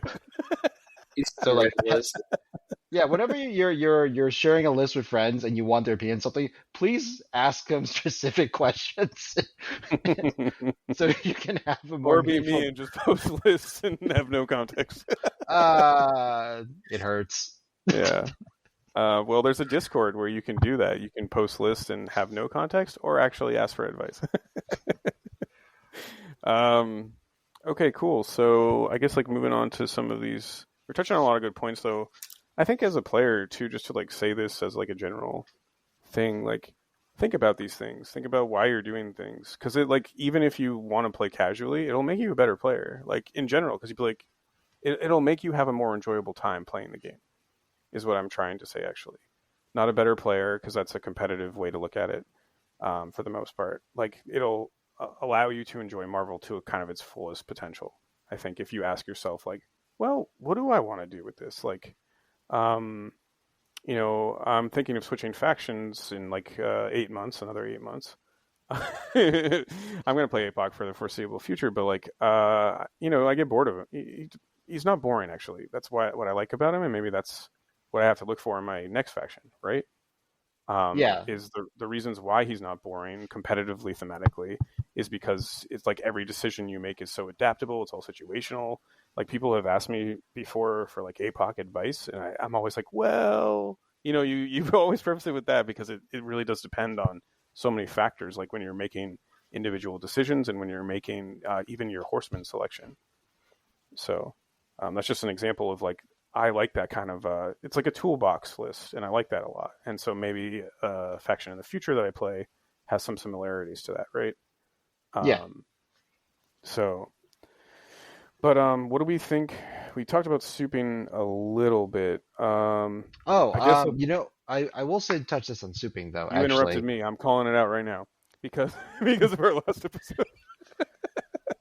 I'm just kidding. Jin interrupts Borg. Number 1. Ding. Start the count, boys. Yeah, I interrupted Borg earlier. It's all good. Interrupting is just a part of the podcasting world here. Yep. Go ahead. This embodies initials like on a board here. All right. So So I will say that like you could also use souping in a way to get to the themes. Like part of the reason the splashes happened in MCP in the first place was because AMG wanted you to have those odd team ups, right? So like that episode where Spider-Man goes to the X-Men mansion, right? And it's like I need help, you know, Yeah, that's a like really good point. so like you can sort of like reenact like let's say maybe like a team based out of that like encounter, for instance, So I do appreciate that the souping is there, Like souping doesn't necessarily mean put Zemo 1 in every list, Well, it does right now, but in the future. No, I get what you mean. Yeah. No, Steven. Now it's Zemo or Encanto. Those are your two choices. Oh, You get two choices. No, I'm just kidding, guys. I'm just you kidding. know, so bad about Zemo. I know we've talked about this and like beating a dead horse this summer in particular, but like I'm sitting there playing with my APOC roster, and I'm like, I want a 20 where I can go 6 wide, and I'm just sitting there, and I'm like, why don't I just bring Zemo? It's such a problem that's a thought that actually entered my head. He fixes problems. I know, and it's so bad that he's like that good that's where your head goes. I'm telling you, all we gotta do is make him a medium move. Well, he's got a long. Yeah, if they make a medium move, I think we're seeing some good stuff. I think he's fine. Yeah, but unfortunately, guys, we are in current reality, and Zemo is with us in his current state for the foreseeable future. He's not gonna get updated anytime soon because they release the Cabal from the original core set, like Zemo, Crossbones, Red Skull, and shit. Who's the other? There's a guy at AMG that's his favorite character, and he's like, "You're not touching him." I mean, to be fair, they've also like post Asgard release, though they did do the Hawks fix to the Thor 2 as well. So, that's true. So it's not impossible that they revisit it. It's less likely, sure, but it's not impossible. Yeah. Speaking of Asgard, Asgard is a very thematic team. Oh, absolutely. Yeah, they're one of the most. That was what I was going to ask next. Is like, what do we think are the most thematic teams in the game? Oh yeah, do we each want to just take one that you want to highlight? Yeah. I'll go first. I think Weapon X is like really cool theme wise, actually. I just played into them yesterday into Ryan Jin. Yep. That was excellent. That was a fun game and felt very Weapon X-y. So, but go ahead. Yeah, it's just like a Zerg swarm of like knife claws like coming at you. Like it's really cool. You see a lot of models on the board, and like the game plan is like very straightforward, I think, but at the same time, you have to be still piloted well in some way to not be overextended too much. It's like this weird Zerg mass that you have to get to. But as far as like the cards go, right, the fact that it has to deal with the the memory loss, the mind wipings, and then like just being like a baser instinct of yourself, that sort of stuff, like just absolutely savage, like in terms of like the abilities of the roster and everything. Like I don't know, I think it's really cool. I wish the leadership was better written so that it wasn't awkwardly turned off at certain points. But otherwise, like I think all the cards and stuff they have like are actually like really really cool. I like their leadership a lot. I like Deadpool. Speaking of Deadpool from the beginning, he's also super good under them. Same with Maverick. Super good. Yeah, Maverick. I mean, you're talking a 5/6 Deadpool with a reroll. Yeah. With a memory token. Yeah, that's insane. Domino. I think this is Domino's actually one of the best versions of herself, like in this list. I think because of the memory tokens and how they work. Yeah, I totally agree. She was playing against them yesterday. She's a tough cookie. I like how I painted my Domino. I painted her like the Deadpool 2 movie, but I took like a moss from like a train model kit and put it around her head to give her an afro, and then I painted her. Oh, cool! Yeah, I really like how she came out. Nice. They make a Etsy sculpt that has the Deadpool movie version. So just FYI, if you ever paint 2 Dominoes. Only I would talk about painting multiple versions of the same character. But here we are. So, Mike, you want to go? That's not true. You have a Hulkbuster master you're speaking next to. Oh, that's true. That's true. I forgot. 3 of those suckers. Never again. Oh, I guess that's the difference between you and I, Mike. I'm like, send me your Nope. APOCs. I refuse to paint that damn model again. I don't even like how the one I have now is painted. I'm like, I can do better, but I'm just never painting it again. Yeah, I get that. What about you, Mike? Well, Jen, you have anything else on Weapon X that you think in terms of theme, or? Nope, just want to shout it out, and only cool people play Weapon X. That's all I'm saying. This is true. I only know one person, and he is cool. So, Mike, what about you? What's your favorite theme affiliation from this game? I mean, the easiest answer for me is webs, so I'm gonna pick something else. Well, other than webs, Yeah, that's something like I'm gonna pick something else. I am picking Criminal Syndicate for kind of a weird reason. I like them thematically because they're all criminals, and when you think of the leaders, they all have very different leaderships, and I kind of think of it as like their way of getting their job done. It's like they all have their different ways to get the job done, like to win the game. Like Kingpin is going to play the secure game and try to outscore you. Uh, what's his name? Shaolin is going to roll buckets of dice. MODOK is going to like modify the dice, and they each bring different rosters. And then you got Claw, who's just a selfless bastard. Just moves himself. So they all have like different leaderships that play very differently from each other, and I feel like it's very thematic.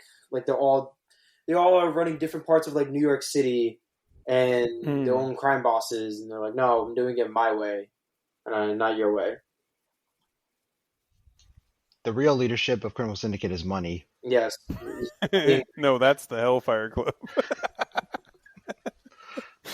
Yeah, awesome. I'm trying to think because now I feel bad like doing APOC. I mean, here's the thing about APOC. Everybody knows he's well themed. We've known for like a year now. It's talked about extensively. So let's try to. Oh, Shield's pretty thematic actually. I'll go with them because they actually do feel. Maddox. My first experience with the game was, me playing Cabal into Maddox's Shield, and like from the get go, they do feel like just guys with guns, right?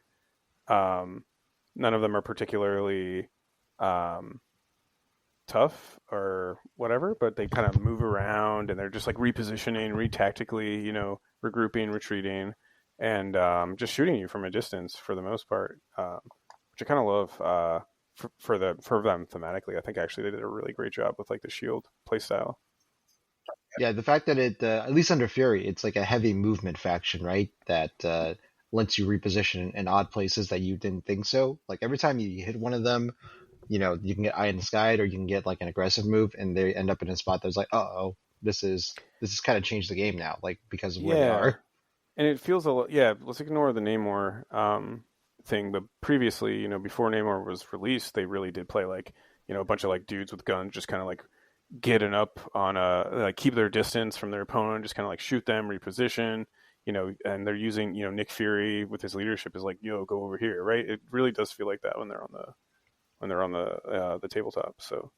Yep, and also government privilege because they get access to med packs and you don't. Yeah, yep. Yeah, that too. And a shield mobile. And a shield mobile as well. Yeah, the amount of times I was just like, it's like, oh, that's right, you have a shield mobile or a battlefield medicine that just fixed the thing I tried to try to put you in a bad position with. It's like, we got to fix for that, no problem. Competitively, they're very annoying to play into sometimes if you're not used to that. So I do agree. When like again. Stephen Maddox was one of the first people I played in MCP. He got me into the game, and I was like, "What the fuck? This is so annoying." Especially when he got better using them. I was like, "God damn it! Everything I'm trying to do to you is not working because you're out of range now and stuff like that, right?" So yeah, it's definitely a good skill expression faction, like because the movements have to be like on point, like where you want them to be, and where people are, so that if they do get the move or not move, like how do they look? Yeah, they play like a squad, which I love. They're very synergistic in that way, in their own kind of style. So, great thing. I mean, to be fair, a lot of the factions we are talking about are, right? We mentioned Asgard, Weapon X, Webs, APOC, like they all kind of have that aspect to them when they're on the table where they play like an affiliation. And then you have people that throw this off just thinking of two models in particular in the history of this game that really jank this out is Dormammu, Steve 1, and Thanos. And I'll just briefly mention how they throw off a comic book accurate kind of theme. Because their mechanics are so, I don't know what it is actually, but their mechanics are very good, to an extent that like when they're in that right position and you bring them, you can kind of bring anybody. Hellfire, Emma was like that too, I guess. Let's Hellfire have Club Black actually might be Order the best because example. Hellfire, but before they got the affiliation list was really a big miss, like theme wise, right? That's definitely one of AMG's biggest missteps, I think, theme. Because like on top of Emma not shifting between diamond form like as like a buff, it always felt like kind of a punishment, like for her transforming, which is very weird because like she's supposed to flex through the two forms like as to whatever advantage the situation should be, right? On top of that, the Hellfire Club not having a thematic like actual like affiliation list means that it's like well, what's Rhino doing in the Hellfire Club? He's not Hellfire Lizard. Club material. Or Lizard. He is Lizard. He is in the game. That's what he is. Yeah, I mean, the man's got a doctorate, but like that's not necessarily gonna, get you in here, man. He's not rich enough for them. That's what I'm saying, So it's at least Dormammu has like the thing of just like, well, he can literally just like mind warp. You're anybody. evil now. Yeah. It's kind of a cop out, but yeah, I agree. Yeah, I mean, but at least for Thanos, like his warping was different, right? Like he was a character that showed up as a splash, and that's where we can talk about like the splash thing is a miss because like you can just put in Thanos like in this Cabal list or whatever like and just be like just really oppressive like wise. So I think it's good that they definitely got a much better theme with him because now he's more encouraged to be like in faction. His leadership encourages more dazing because now it works on both sides of his card.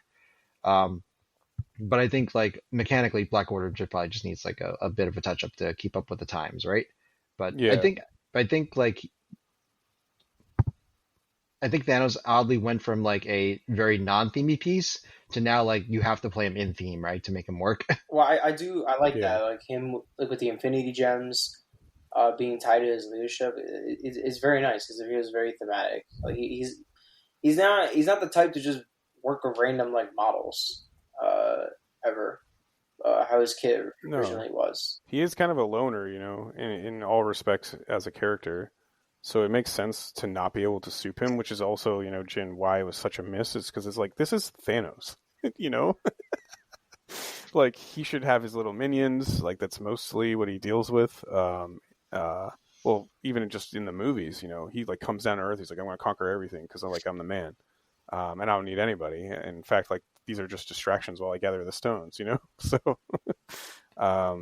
that was definitely like a theming miss. So I guess there's like two ways you can go, right? You can miss theming and affiliation with Hellfire, or you can do the opposite, which is where you have someone so good and so powerful that they're everywhere. Thor 2, that was our most recent Thor 2 and Thanos most recent issues.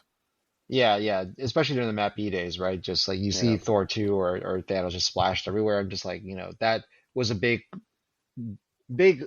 dark ages for theme wise, right? For a lot of like MCP players. And to be honest, like you did see some correlation there between player enjoyment. So like there's definitely something to playing a game that's like themed and like overall enjoyment with the game, because even the competitive scene, like we were all getting really frustrated. It's like if I have to play on one more friggin' even Eugen, I remember a couple nights where you're like, if I have to play on one more goddamn EMAP against like fucking Thor 2, Yeah, exactly. Like I don't know, like it's like we set up these great boards and everything, and like it's like, oh well, the scenario forced us to play in this one little narrow corridor, so you only get to see 20% of the map really to interact with.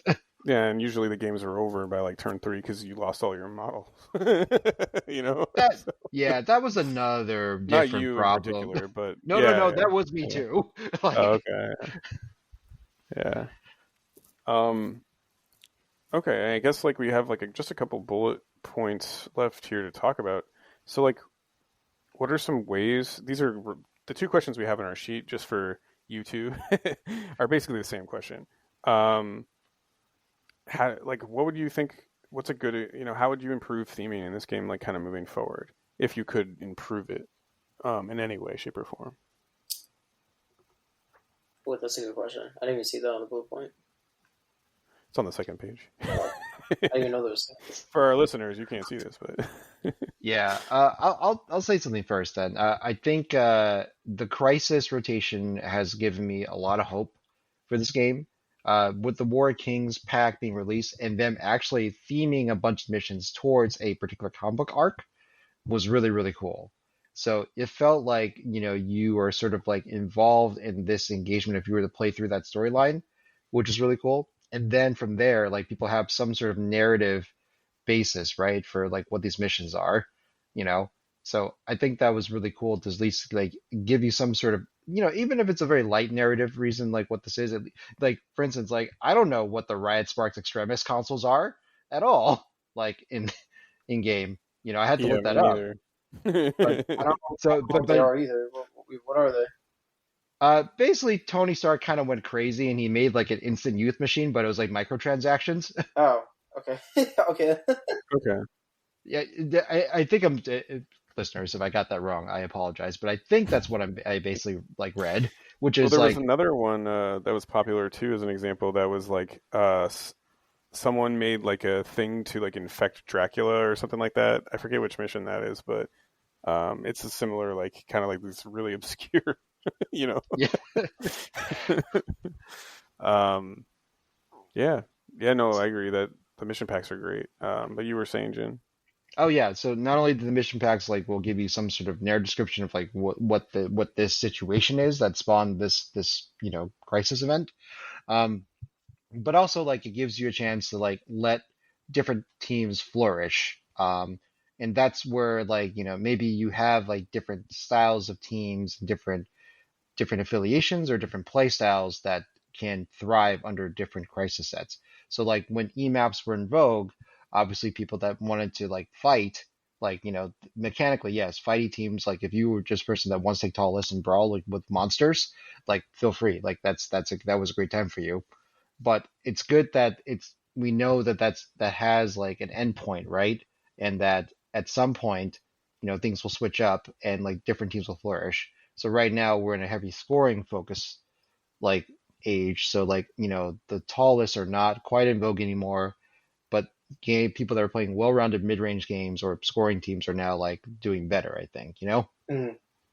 Yeah, absolutely. Absolutely. I will shout out to the guy who designed APOC. I hope future affiliations are taking a similar approach, where it's like, I'm not saying necessarily you have to have a centerpiece, like a 6-thread centerpiece, but like I really like how, ignoring how good APOC is right now, because he wasn't good the first few months because we were in that attrition based thing, and he's kind of a mid-range team. So No, he was still good on certain. yeah, It was but just like, you know what I mean. but he was still good. Yeah. But all that aside is what I'm saying. The design space where it's like each of the horsemen has this cool power. You have a very limited set of like characters you can bring, and they're all kind of very comic true or comic accurate. And it's like when you bring them, they get these like cool things, and it's all centered around kind of having this leadership in play. And I just think the design there. I know one guy, he was on a podcast, the Across the Rainbow podcast, I believe, a while back, and he was like talking.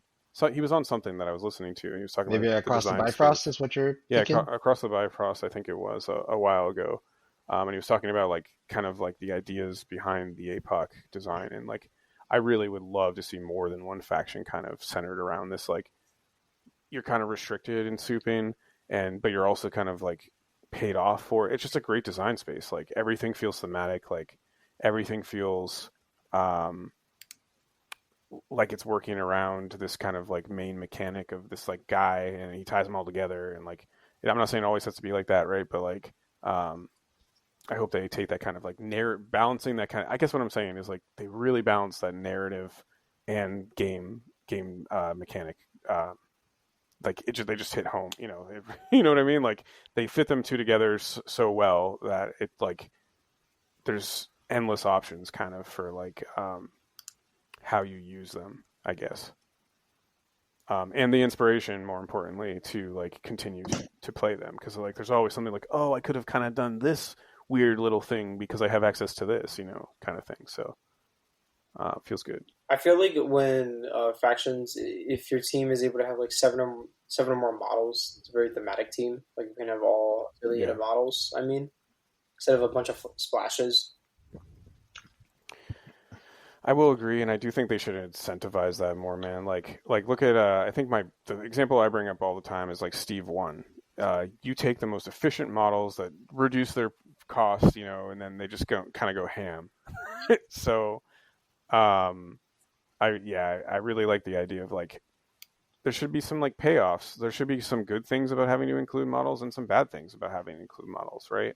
Like imagine if you could put the horseman things on anybody, it'd be fucking broken. It'd be so broken. But you're like dealing with kind of like, well, again, your limitations, and these limitations kind of set the play style and the ability for you to like have fun with them within the faction, within the set of tools you're given. You have to like figure it out, and I like that kind of puzzle of this game. There are some controversial opinions out there that's like maybe we should just not allow splashes to benefit from leaderships. No, And, I don't agree with that. I mean, maybe a limited amount. I don't know. I don't have an answer. I just like, there's a lot of good things that I've seen from their game design that match like a theme. Like Webs is another great example of this. I know we keep talking about them, but they really do feel like Webs, and despite the fact that they historically have included a lot of like 2-threat splashes, particularly Toad and Wong. When you put them on the table, they feel like Webs. Like, that's a good. Like, I think that's a positive thing from their game design aspect. To go off the point of like splashes shouldn't be included in the leadership, I don't like it because it's like you get characters that, like, so let's say like Gambit, he doesn't have that big of a home in like Brotherhood, or maybe even X-Men, but in Steve 1 or like MODOK Criminals, or not Steve 1, sorry, Steve 3 or MODOK Criminal Syndicate, he's phenomenal there. And that's all because of the leadership. So you get like these weird like combinations with certain characters that can be really nice.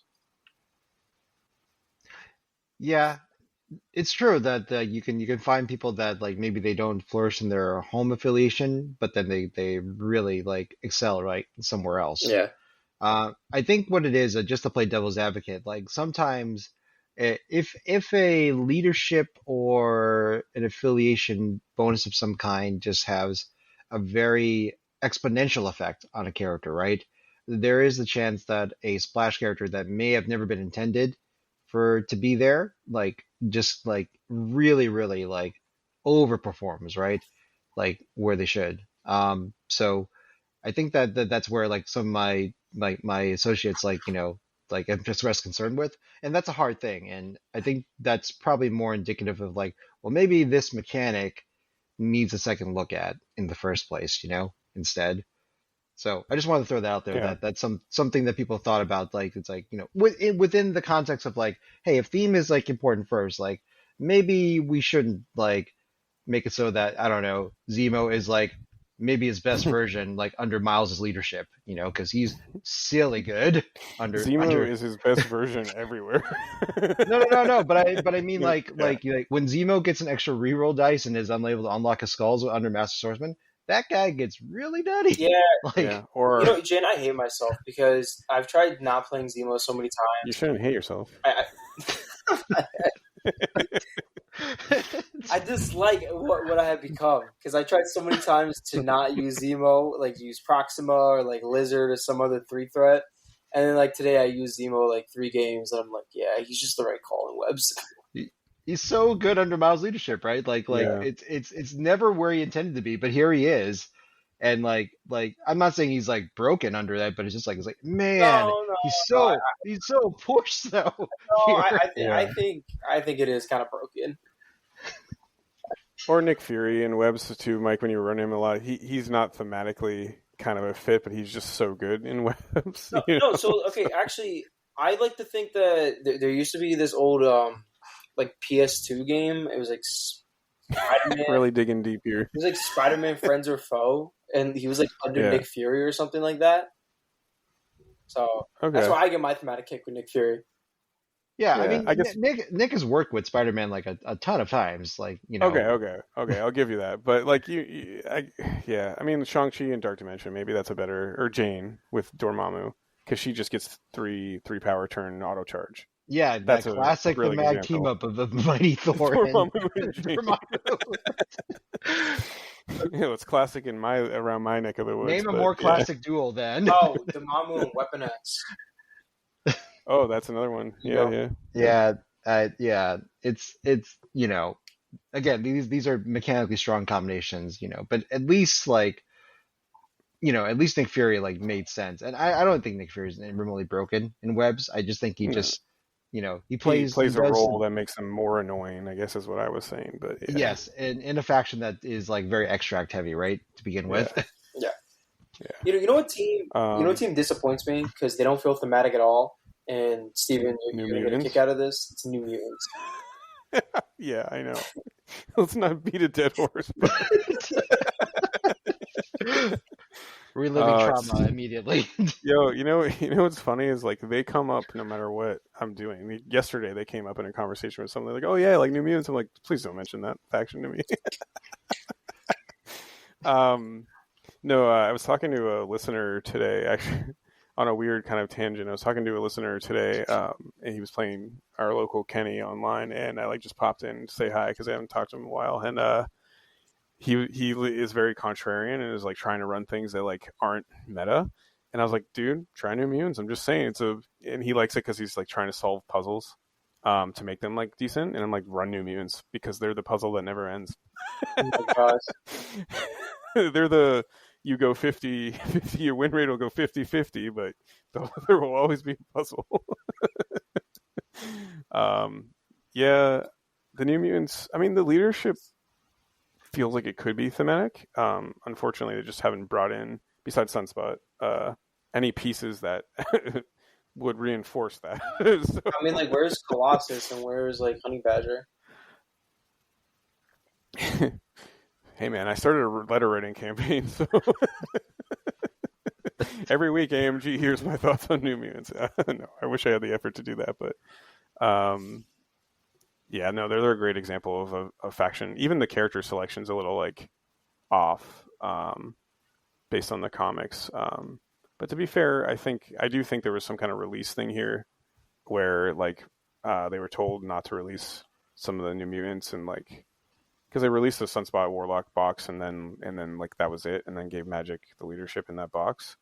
And there feels like there was something missing that we don't know about. You know what I mean? Because it feels like a half-assed faction. Like, oh, we just want to get New Mutants out there. Here you go. Here's one box. I could be in a like weird haze on this, but like I feel that there was some sort of talk that's like at some point like New Mutants will get more boxes, right, to flesh out the faction fully. Yeah, and this is more of a stopgap release, just kind of like Sentinels, right? It's like we'll give you the bare necessity to start a faction technically, but it's not very fleshed out, right? Yeah, I think they said that in one of their articles online, like a long time ago. Possibly. Then, if that's the case, I have like a problem with that. I'd rather just get the faction like in its completion, kind of how like APOC was, even though like he was one model release. It felt very like thought out. You know, we get factions like Sentinels, New Mutants, Winterguard before they got more models, where they just don't feel like. Yeah, I mean, we're talking from a game perspective. We also have to always remember that they're a business, and if they have the opportunity to release a model to sell more models, I mean, I don't think Warlock and Sunspot made them bank, but you know, you never know what their kind of numbers they're looking at and the pressure they're under from leadership to just release stuff. So there's always that side of this coin, right? Is like they're thematic as they can be in the context of they're also, you know, a business. But right. Yeah, you're just hoping that like the enough time has gone into the development process to really make sure that characters at least feel like they're hitting the board and they're doing something that you've heard about through osmosis. Yeah. Like Yeah. if there's a man called Multiple Man, he should multiply, right?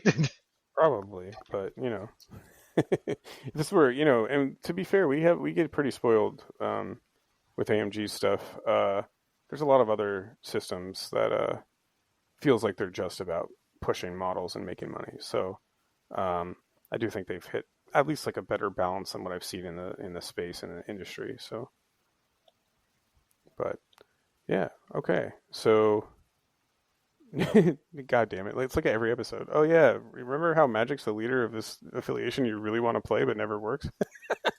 Sorry about that. Thanks, Mike, for bringing that Okay. up. I just thought of that. No, I mean you're absolutely right. Like, there's no denying it, and I'm not in my delusion. Like, if you listen to the episodes like from a year ago, like I'm clearly deluded. I'm like, yeah, they'll work. I just got to do this one thing. I do appreciate you gave it a try though. You really did give it the honest try. Yeah, I took them to standoff last year. Like, I tried my hardest to make them work. I got like 30 games in with them. Did you take them at least. No, I took Defender. I got so frustrated after standoff that I took them to I switched to Defenders, but it was actually after Everwinter where I started. I think, like, personally, my skill level went up after I learned a lot from Everwinter, including our game. So thank you. And then I switched to APOC shortly after. I didn't play Defenders that long, but Jin and I played so many games during that month. We were playing like almost every other night on average, I would say, in December. Oh yeah, that's where you went through the Wakanda grindhouse. Oh yeah, yeah. You want to talk about PTSD? King T, I hate King T, and Jin. I have Jin to thank for that. So You're welcome. People talk about one-shotting King T, and I'm just like, yeah, high five, motherfucker, chest bump. Yeah. So, any kind of like closing thoughts from either? Since we've gone pretty long. We've gone long enough. Any kind of closing thoughts on theme and kind of what we talked about tonight? I do have some thoughts, but Mike, did you want to go first with anything first? Play the models that make you happy.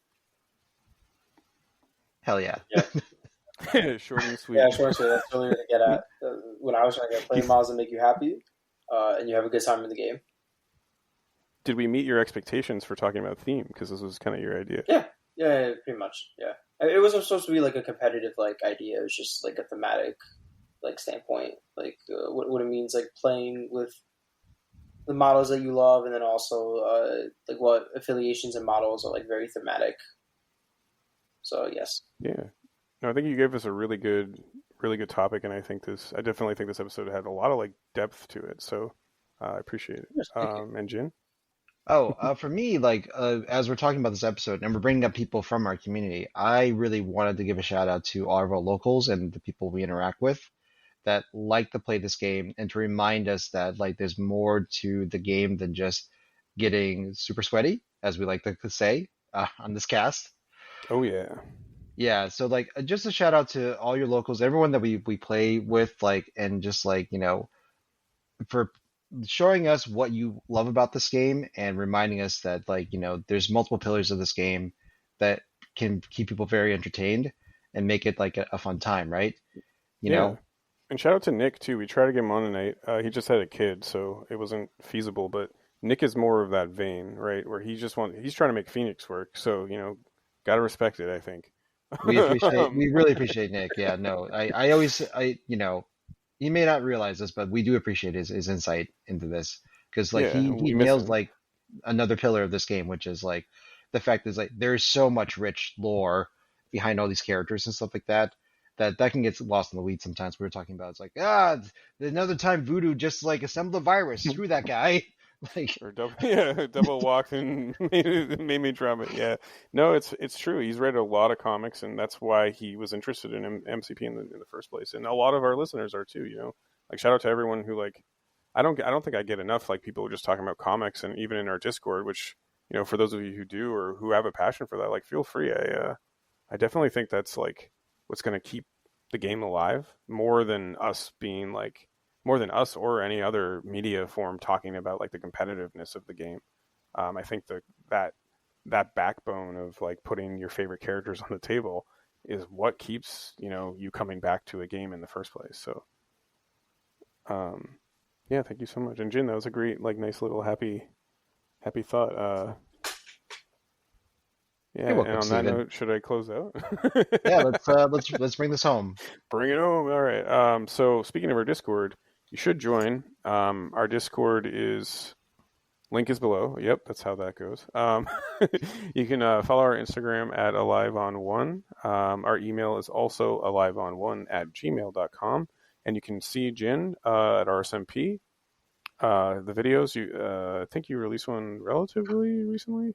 There'll be one released soon. I think Josh is still in the editing process. I'll check him on him, see how that. If I have a release date, I'll definitely let you guys know. Yeah, well, you can catch Jin here, and I also want to shout out because there's like been a ton of streaming going on for at least for TTS stuff. Jin's been commentating with Mike Whalen, and I think you two have a great commentator. Like when I'm watching a game, it's like very pleasant to hear what both of your thoughts. At the end of 3-hour games, however, it's a little different, but we do our best. That was still a fun game, and I hope there'll be more fun games to come. Shout outs to TG Lord as well for organizing this TTS team event. It's definitely not easy, but I appreciate that Whalen and everybody, all the streamers, coming on to help organize like matches so that hopefully people are able to get a plethora of stream content for this game. There's so much content out right now because of this one event, so. It's really cool to see. Also, we have now kind of co-opted Mike Whalen, Whaler. God damn it, Mike Waller. So it's kind of cool actually to see. And shout outs to GameStore Guardians. Will was on an episode back or two. I don't remember how I released them. But it's cool to see like the Northeast and the whole Northeast is kind of blending in terms of like content creation.